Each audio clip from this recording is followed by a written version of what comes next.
আসসালামু আলাইকুম। আজকে তরমুজের খোসা দিয়ে সুন্দর করে টুটি ফুটি তৈরি করে ফেলবো। দেখুন আমার টুটি ফুটি গুলো কত সুন্দর হয়েছে। বাসায় যে কেউ এটা তৈরি করতে পারবেন সহজে। শুরু করা যাক কিভাবে আমি এটা তৈরি করেছি। প্রথমে এই তরমুজের খোসাগুলো ছোট ছোট কিউব করে টুকরো করে কেটে নিয়ে এটা আমি ভালো করে ধুয়ে নিয়েছি। উপরের খোসাটা ভালো করে ছিঁড়ে ফেলে দিতে হবে। তারপর আমি একটা কড়াইতে পরিমাণ মতো পানি দিয়ে দিব এটা সিদ্ধ করার জন্য।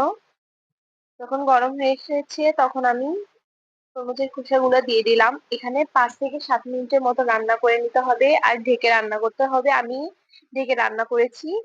এই দেখুন আমার প্রায় হয়ে গেছে। এখন আমি এটা 20 মিনিটের জন্য ঢেকে রেখে দেব গ্যাস বন্ধ করে। তারপর এটা উঠিয়ে নেব। এই যে এরকম কালার। আর এখানে 1 কাপ আর হাফ কাপ পরিমাণ পানি দিয়ে আমি এটা জাল করে নিয়েছি। চিনিটা যখন গলে আসবে তখন আমি টুটি ফুটি গুলো সিদ্ধ করা তরমুজের খোসাগুলো দিয়ে দেব।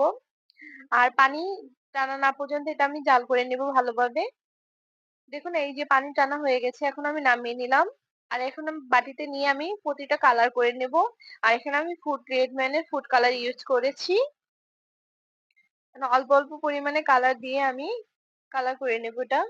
আর রাতে এটা পুরা রাত ফ্রিজে রেখে দিতে হবে আর সকালবেলা রোদে দিতে হবে। এখন আমি সব কালার গুলো মিশিয়ে নিচ্ছি। এটা হলো হলুদ কালার করেছি,